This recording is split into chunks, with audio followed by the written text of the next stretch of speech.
Timestamp. My God, the glare is still real. I walk in shadow. Timestamp, October 27th, 2024. It's rapidly approaching 11 p.m., which is not good news for me because I should really be in bed. Long day. Feel fine. I smoked 2.5 cigars today. Don't judge. My mom is alive. We started trying to call at 10:30 a.m. down at the hospital to try and get through to anyone. Initially, I was informed that she was doing better, and that she was okay, which, if you've had dealings with hospitals, being told a patient is okay doesn't necessarily put you at ease. It's been a hell of a day. So, wanted more information, so we were trying to get a hold of the nurse's station, and just having a hard time getting through to anyone, getting put on hold, and then the system would disconnect, or let me get that nurse for you, and then they hang up instead of putting you on hold. Shenanigans. It's Harry and David vanilla cream brulee. It's very fancy, yes. It's a beautiful coffee. Love this thing. Oh, so good. It's a treat after the nonsense. So we finally get through to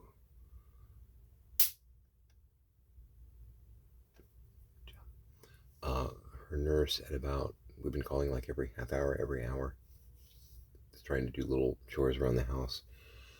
I'm trying to get out back and start chopping wood, working on the tree that's leaning on my house like a drunken sailor. And I don't want to get into that project because I'm going to get grimy. I'm going to be picking sawdust out of my eyebrows. So I'm waiting to start that. Got a hold of the nurse at 3:30 p.m. and,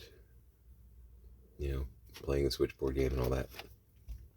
And she asked who we were. My wife and I were doing the speakerphone thing.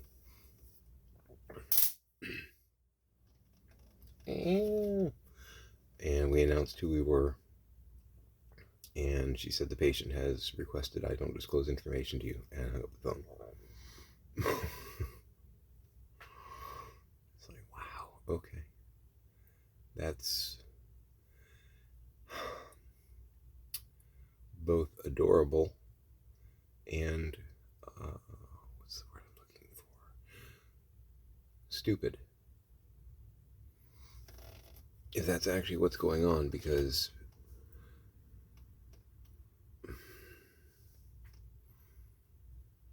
if you got the choice between me and my dad, and you need clarity, we'll just keep it nice.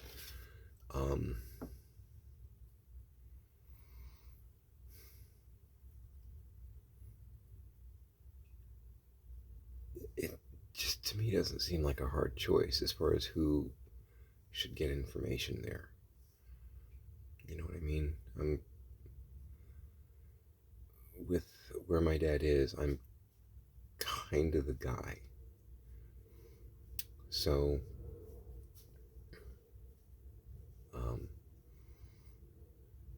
we were discussing, Vix and I, after we, got off the phone, or were pushed off the phone.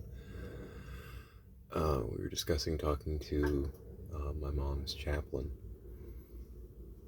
because, he's a good man, for one thing, and maybe he could get in there and figure out what's going on. Humorously enough, while we were discussing that, he called us, which was interesting. God, the universe has a sense of humor about things. And we'll call him Ron. We'll call him Ron. Again, I don't have permission to use people's names and stuff like that, so I've been using a lot of aliases here and there for various persons because I do not have permission. I didn't ask, but not asking is still not having permission. So Ron calls and we're like, we just got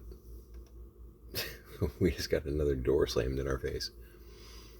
And it's actually about the same scenario, really. And, in retrospect, it's like we're the people you kind of want in your life, and okay, this is your choice.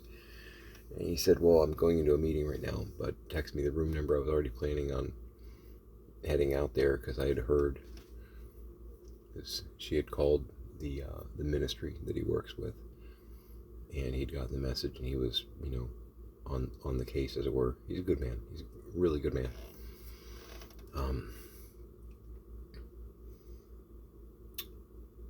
So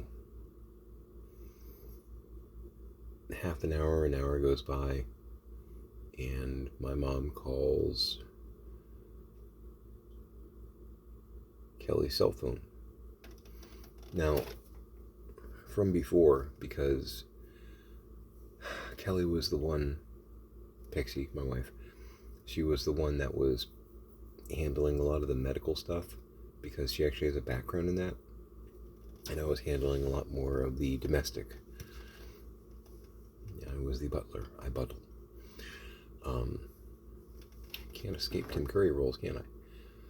So, I was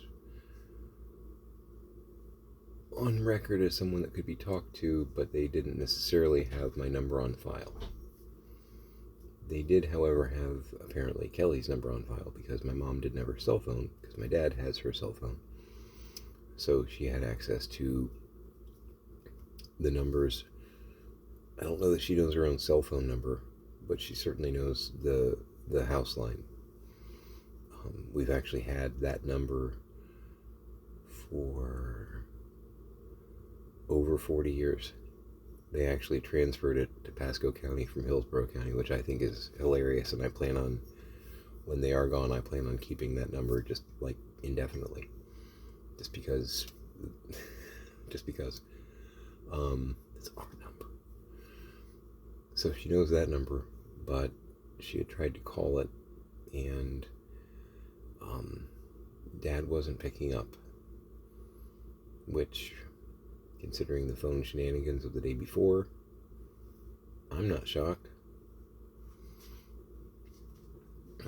So she called Kelly's cell phone because this is all speculation, but it's really good speculation. I feel really good about this. It's probably the number that the hospital had on file as a, hey, this is one of your contact people.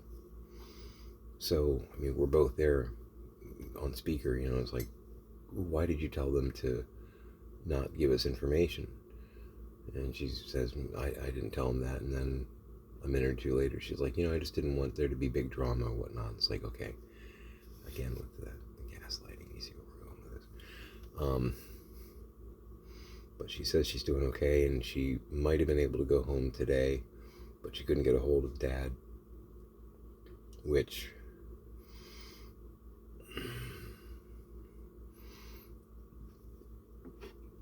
I don't know, blood oxygen 20, and your heart's doing some David Copperfield nonsense.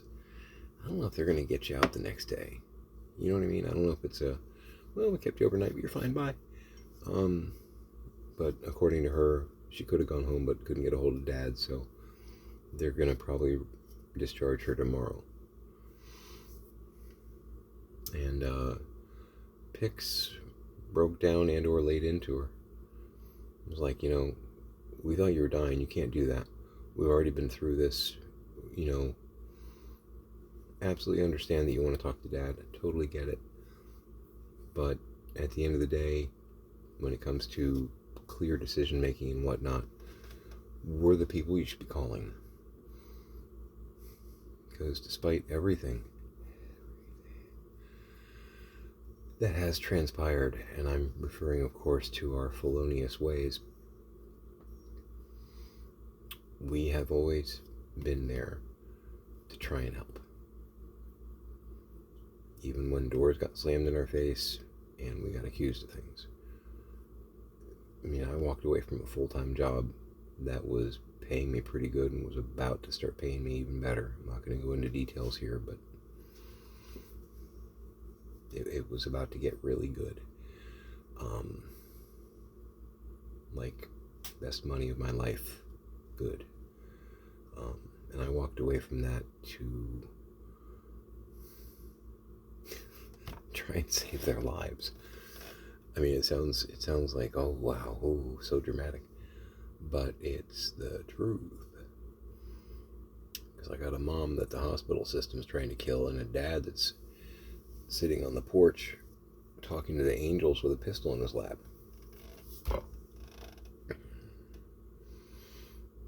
I'm very convinced that if we hadn't done what we did, they'd both be dead right now. The hospital tried to kill well, not tried to, I'm being snarky, but they almost accidentally killed my mom twice over the 6-month period. And both times, well, one time it was kind of it was a team effort, but the other time Kelly noticed something incorrect, and we got resistance from the medical staff, and then they finally did take a closer look at what she was talking about, and they went, oh, yeah, we shouldn't do that. That would actually kill her. I mean, it was really like that. It was kind of so don't give her that pill because, oh, she would have been dead in an hour. Okay, well, let's re-examine our treatment program. You know, it was one of those, they quickly wanted the conversation to end because they realized that they were about to kill my mom.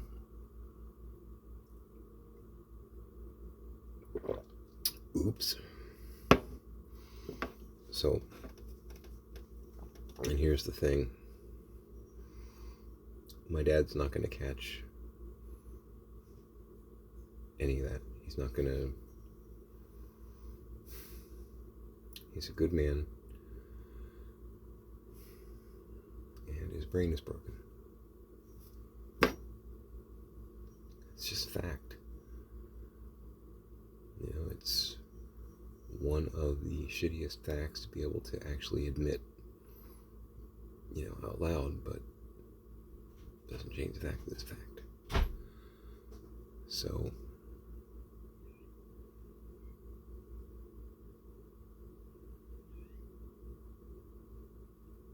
yeah, she, well, there were several reasons, all conflicting, given as to why our name was removed, not on there, etc. But she got Ron's number from us, and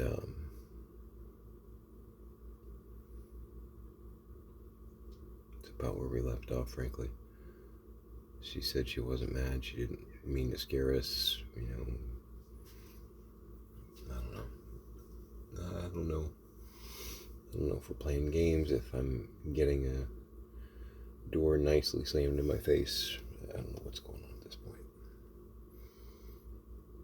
I know that I'd feel a lot safer with my life in mine and Kelly's hands than my dad's. And it's just because my dad can't be relied on right now to make reliable, consistent, good judgment calls. He just can't.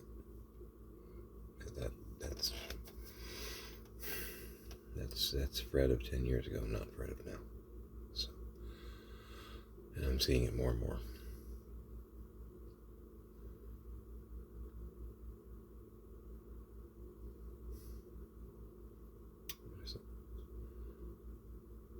Other than trying to wedge myself in a little bit and make sure that my dad gets diagnosed correctly, which may help treatment. But he's so far gone in some ways.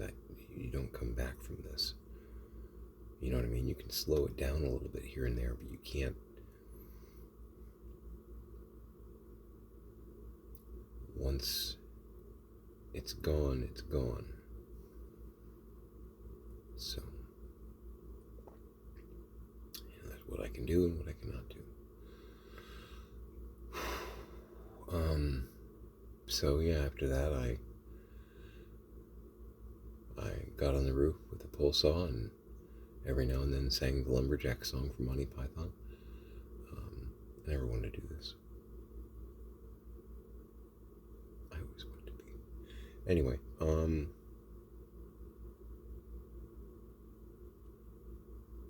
to be fair, I'm not really a well man either. I'm just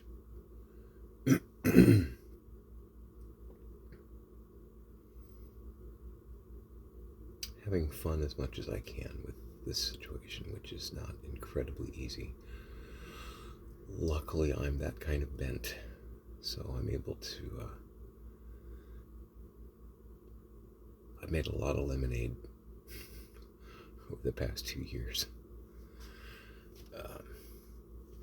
My stand down at the end of the street is booming.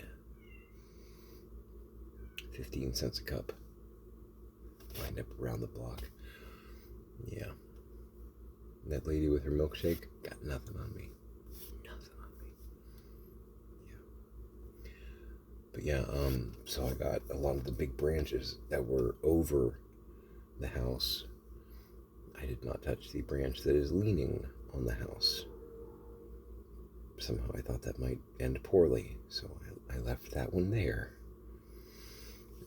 I did trim off a little bit of like a lot of scraggly little branches and stuff coming off of that. I did trim that because they kept poking me while I was working on the other stuff. But there were some very large, like foot and a half thick branches over the house that if that one in the center pushed through, those two would kind of, because, you know, big branches and they had offshoots and stuff. But not anymore. Get all Harrison Ford at the camera over here. You branches, you're not going to do it. So now I got to figure out how I'm going to work on the rest of the tree. I've got some ideas, but I got to get high. I mean, I've got that warehouse ladder that gets me up about 4 feet, 5 feet. It's a nice stable platform. It's the one we used for Rocky Horror, and it's sturdy. Made of real metal. Made in America. But I could really use like a 10 or even a 20-foot elevation would be amazing. If we can scramble some cash together, maybe I can rent a scaffold or something. We did a scissor jack for the pine trees on the side of the house, but because a scissor jack is a rather heavy thing, it kept sinking into the sand and getting stuck. So, and the area where the oak in the backyard is not paved. So, he thinks it would make the yard almost like quicksand. It's a pretty heavy piece of machinery. So I don't see that ending well. But a scaffold, because you can rent scaffolds, you just kind of put them together and I can monkey on up there and maybe it's a possibility. I'm going to have to check around on that. It's an option. But I need to get some sleep. And I don't have any additional information at the moment.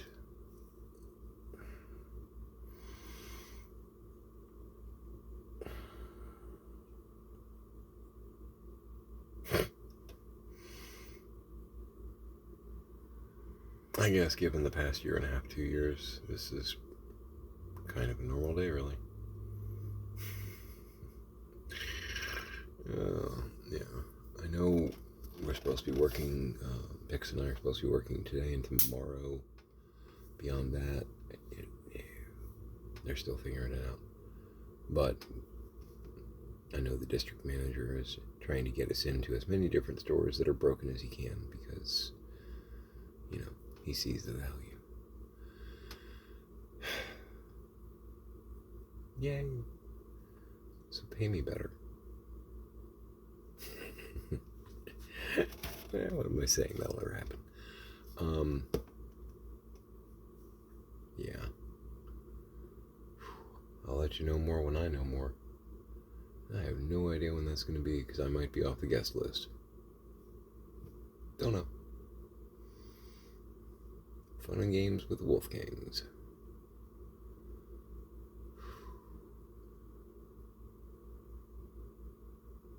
Yeah, Ron will probably get back with me though.